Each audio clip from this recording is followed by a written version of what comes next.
Hello everyone, welcome to my channel. Hope you guys are doing well. And in the last video, we have seen how to connect my SQL database into metabase. And so today we are going to see how to connect PostgreSQL database into a metabase system. Okay, so let's move and let's make it. So you can see I will copy this command to start my metabase. So in the metabase, if you see my metabase is running in this folder, it will start. You can see, so let's wait for some time. It restarts. So when I will go here and I will take this. Okay. So yeah, I will copy. Good. So I'll copy this and I will open here and in incognito mode I will open this one. Okay. So still it is not starting. So let's wait for some more time and it may start at any time. Yeah, it is starting now. So let's go and sorry, this one. This one. Yes. Good. So we are logged in now. So you can see in the left panel we have some options, as you can see here. So we have models, databases, matrices, right. So we have analytics. Our analytics examples, personal collection, and all. So we will go into a database section, and here we will add our PLSQL. So currently you can see in this server, you can see I will show you this also, properties and okay. So properties, wait a minute. Yes, yes, you can see there is a PostgreSQL database running on my VMware, local VMware. It is running on this actually. So you can see in this VMware it is running. Okay. So can we see in the database section what we have?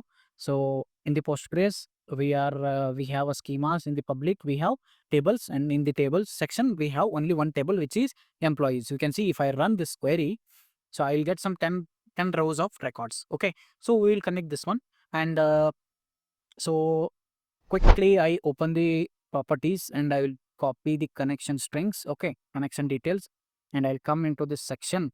Okay, yeah, here by default okay, it will be selected, and I will name this as Postgres only. Okay, Postgres. Okay, and host name will be this one.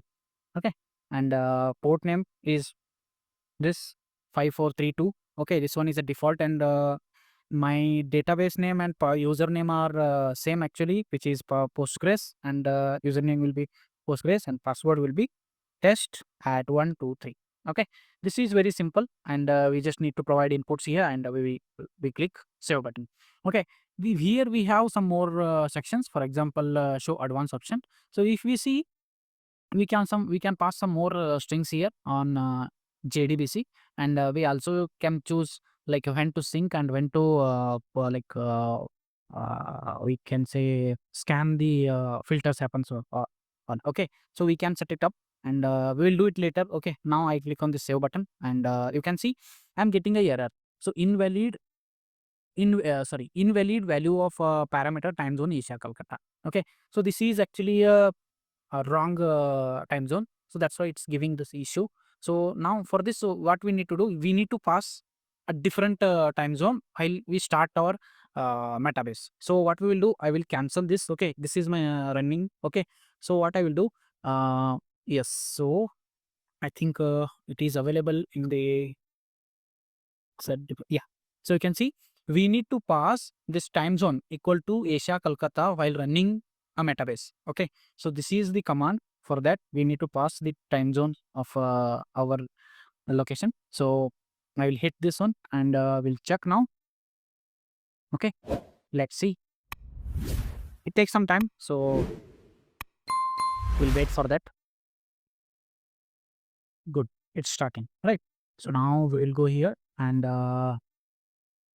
we will refresh this. Okay, yes, I will refresh. Okay, and display name will be, I will keep it as Postgres. Okay, and this is a connection string. This is my IP address.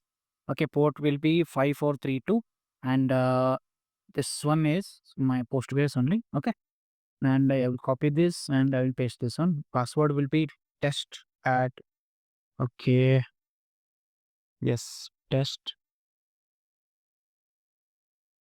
Add 1, 2, 3. Okay. So we'll click on the save button. Now you can see it is connected, right? So you can see your database was added and want to configure more permission and all. So currently we don't need anything and we'll do it later. Okay. So you can see the database is connected and it is showing as green. I mean, okay. So here we can add like a rescan field values and sync database schema. We can edit the configuration. Okay. So this is all apart and we'll go into the database section now. You can see our database is connected and now I will exit the admin section and you can see I will go in the, I will move to the database section and I will click on my database. So you can see there is only one data, like a table available, which is employees, right? So it is available. You can see the data is also populating, right? So it is very simple and very straightforward. You guys do some exercise on this connecting and all. And in the next videos, we will try some query and we'll create some visualizations. Okay. So if you like the video, please do subscribe and like. And we'll see you in the next video. Bye bye.